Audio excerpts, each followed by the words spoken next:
किसकी कथा? नंदी जो सामने बैठे रहते हैं ना, ये नंदी कहाँ से आया है? ये नंदी के बारे में अब जानिए भैया। नंदी के पिताजी का नाम शिलाद ऋषि है। क्या है? शिलाद ऋषि। और ये शिलाद ऋषि के कोई संतान नहीं थे। और जब शिलाद ऋषि के कोई संतान सब नहीं थे तो उस समय शिलाद ऋषि रोने लगे हैं। मैं कथा में कहा भी करता हूँ, अगर नदी है और नदी में जल का प्रवाह ही नहीं तो नदी में कोई नहीं जाएगा नहाने के लिए। अगर वृक्ष है माताओं और वृक्ष में फल ही नहीं तो उस वृक्ष के पास कोई नहीं जाएगा। उसी प्रकार घर बनाए हो और घर में चौखट ही नहीं तो घर का कोई महत्व नहीं होता। पति पत्नी है, जीवन में संतान नहीं तो घर घर नहीं रहते, शमशान भूमि के बराबर माना जाता है। लेकिन क्या करें, जन्म विवाह मरण गति जोई, जो जस लिखा वहाँ विधियोए। जन्म विवाह और मरण ये तीनों हमारे हाथ में नहीं है, पर ब्रह्म परमात्मा के हाथ में है। जन्म कहाँ होगा हमें पता नहीं, और हमारे विवाह शादी कहाँ होंगे ये भी पता नहीं, और मृत्यु कहाँ होगा ये भी कोई जानता नहीं है। भैया शिलाद ऋषि के जीवन में कोई संतान नहीं थे। शिलाद ऋषि रोने लगा है, नादास्यामि सेतुं तेऽहं मृत्युहीनमयो निजं, हरिविरधिश्च भगवान के मोताने महामुने। शिलाद ऋषि इंद्र के पास जाकर के तप करना चालू कर दे। इंद्र प्रसन्न हो गए, कहा मांग लो क्या चाहिए। तो इंद्र से कहा मुझे ऐसा संतान दीजिए कभी ना मरे, मुझे ऐसा संतान चाहिए। इंद्र कहे भैया ये मेरे बस की बात नहीं है, पर ब्रह्म परमात्मा भोलेनाथ के बस की बात है, मैं नहीं कह सकता कुछ भी। तो मैं क्या करूं? तो आप महादेव की उपासना कीजिए। क्यों? क्योंकि वो सब कुछ देने वाले हैं। पुत्र होने की इच्छा कोई निश्चय शिव प्रसाद ते होए, पंडित त्रयोदशी को लावे ध्यान पूर्वक होम करावे। जो पुत्र की इच्छा से अगर महादेव की उपासना अगर कोई करता है तो निश्चित पुत्र की प्राप्ति होता है।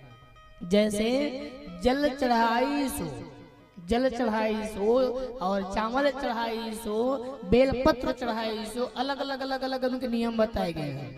कोई अगर चावल चढ़ाते हैं, चावल कैसे चढ़ाना चाहिए? चावल टूटा हुआ नहीं चाहिए, चावल टूटा हुआ नहीं चाहिए, पूरा चावल चाहिए जो खंडित ना हो। कोई अगर धन की कमी है, धन की कमी है, कर्ज बार बार बनता है, तो आप चावल पकड़िए और चावल पकड़ करके शिव मंदिर जाइए और शिव मंदिर में जाने के बाद एक मंत्र है, उस मंत्र को बोलिएगा, ओम ऋण मुक्तेश्वराय नमः। क्या बोलेंगे? ओम ऋण मुक्तेश्वराय नमः। ये आप बोलेंगे। जिसके जीवन में कर्ज बहुत बन गया है और ऋण मुक्तेश्वराय नमः बोल करके 108 बार बोल करके शिवलिंग पर आप चढ़ाइए। मंत्र समझ आया? ओम ऋण मुक्तेश्वराय नमः। ये मंत्र बोल करके शिव जी में आप चावल चढ़ाइए। चावल टूटा हुआ नहीं होना चाहिए, पूरा चावल होना चाहिए। बेलपत्री चढ़ाने का फल बताया गया है। जो बेलपत्री अगर आप पकड़े हैं, बेलपत्री अगर चढ़ाते हैं, तो आपको मैं बताना चाहूंगा मेरे भाई बहन, 3 दल वाला बेलपत्री होते हैं। इस 3 दल वाले बेलपत्री को आप पकड़ ले रहे और शिव के मंदिर में जाइए और पट करके भगवान नारायण को, भगवान भोले बाबा को बेलपत्री आप चढ़ाइए। ओम त्रिदलम त्रिगुणाकारम त्रिनेत्रम त्रियायुधम त्रिजन्म पाप संहार बेलपत्रम शिव अर्पणम। एक एक बेलपत्री शिवलिंग पर चढ़ानी चाहिए। लेकिन ध्यान देना, उस दिन शायद हम बता रहे थे बेलपत्री के बारे में, तो उस समय वो माइक चालू हो गया था, परसों की बात है शायद है। तो मैं बता देता हूँ आप सभी को, ये जो बेलपत्री है ये कहीं से टूटा हुआ नहीं होना। क्या नहीं होना? टूटा हुआ नहीं होना चाहिए, पूरे बेलपत्री होनी चाहिए। और ये बेलपत्री को पकड़ करके यूं यूं ऐसे पकड़ करके शिवलिंग पर ऐसे चढ़ाना चाहिए, एक एक करके एक एक करके एक एक करके। भाजी पाला जैसे मत चढ़ाए कर, एकदम भर भर ले। हाँ, एक एक करके चढ़ाना चाहिए। तो कई जन भूख मरत कहीं सब उधर क्या महादेव एकदम मराते हैं। तो एक एक करके बेलपत्री चढ़ाना चाहिए माता वहाँ। वो ऐसे मंत्र बोलते हुए, अगर मंत्र याद ना हो तो पंचाक्षर मंत्र का जाप करना, ओम नमः शिवाय, ओम नमः शिवाय, ओम नमः शिवाय। ऐसे भगवान को वहाँ बेलपत्री चढ़ाना चाहिए। इससे आपके शरीर में अगर रोग व्याधि अगर है, अभी हम बहुत सुंदर कथा भी सुनेंगे।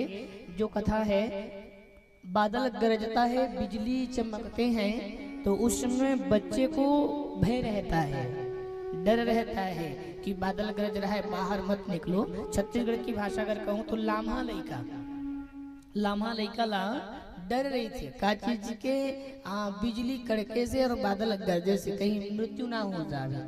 तो उनके लिए महादेव की पूजा बताए गए हैं, महादेव की कथा भी बताए गए। अभी हम उस कथा में प्रवेश करेंगे, आज प्रवेश करेंगे। हाँ, तो मेरे भाई बहन, हम बेलपत्र के बारे में हम जान रहे हैं। तो बेलपत्र चढ़ाने का नियम हम सबने सुने। एक एक करके बेलपत्र चढ़ाना चाहिए। अगर कोई व्यक्ति अगर एक बेलपत्री अगर मान लो चढ़ा देता है तो 3 जन्मों के पाप उनके दूर होते हैं। और मात्र बेलपत्री स्पर्श करने से कोटि कन्यादान का फल प्राप्त होता है। आप के घर में बेटी अगर नहीं है, बेलपत्री अगर किसी ने चढ़ा दिया तो ये समझना कि आपने कोटि कन्यादान का फल आपने प्राप्त कर लिया है। इसलिए बेलपत्री चढ़ाना चाहिए। अब यहाँ बताया गया है मेरे भाई बहन, भगवान शंकर की उपासना करने के लिए शिलाद ऋषि गया और जाकर के तप करना चालू किया। भक्तिहीन गुण सब सुख ऐसे, लवन बिना बहु बिंसन जैसे। भक्तिवंत यति नीचो प्राणी, मोहि प्राण प्रिय असीम बानी। बाबा प्रसन्न हो गए और शिलाद ऋषि के शरीर में इतना दिमाग चढ़ गए, इतना दिमाग चढ़ गए, इतना दिमाग चढ़ गए माताओं कि पूरे शरीर दिमाग से लग गया। दिमाग समझ रहे हैं ना, जो लकड़ी में चढ़ जाते हैं, क्या बोलते हैं गांव की भाषा में? दियार दियार दियार। हाँ, दियार चढ़ जाता है लकड़ी में पूरा। ऐसे शिलाद ऋषि के शरीर पर पूरे दिमाग चढ़ गए, दियार। शायद उस दिन मैंने बताया नहीं, आपको बताया भी मुझे नहीं पता। जहाँ हवन करते हैं ना, आप हवन करते हैं ना, उस समय ना आप हवन करते समय आहुति जो डालते हो, आहुति सांकला डालते हो, तो सांकला को ऐसे फेंका मत किया करो। हवन कुंड में फेंकना नहीं चाहिए। तो कैसे डालना चाहिए? गौमुखी बनाना चाहिए, मुख को मुख बनाना चाहिए। हाथ को कैसे बनाना चाहिए? ये 2 उंगली और ये अंगूठा, ये 2 उंगली, ये अंगूठा, ये 2 बन गया सींग। क्या बन गया? सींग बन गए। और ये मुंह बन गया। क्या बन गया? दिख रहा है ना, ये मुंह बन गए और ये सींग बन गया। ऐसे सांकला आहुति देनी चाहिए। दिखा थी कि नहीं मुंह, ये सींग दिख गए ना। अभी मत बनाओ, जाके भीतरी कुरियम जाके बनाओ, चिंता मत करो। हाँ, तो ऐसे गौमुख बनानी चाहिए और बना करके स्वाहा स्वाहा स्वाहा बोलना। इससे क्या? देवी भागवत में कथा है इनकी। जब भगवान नारायण जब सोए हुए थे और सिराना बनाए, किसे सिराना बनाए? उन्होंने धनुष को सिराना बना के सोए। धनुष समझ रहे हैं ना? धनुष को सिराना बना करके भगवान नारायण सो गए। और जैसे भगवान नारायण ने धनुष को सिराना बना के जब सोए हुए थे और दैत्य को मारना था, एक हैग्रीव नाम करके दैत्य था, उनको मारना था, तो भगवान नारायण थक गए और थक करके जब सो गए तो सिराना क्या बनाए थे, धनुष को। धनुष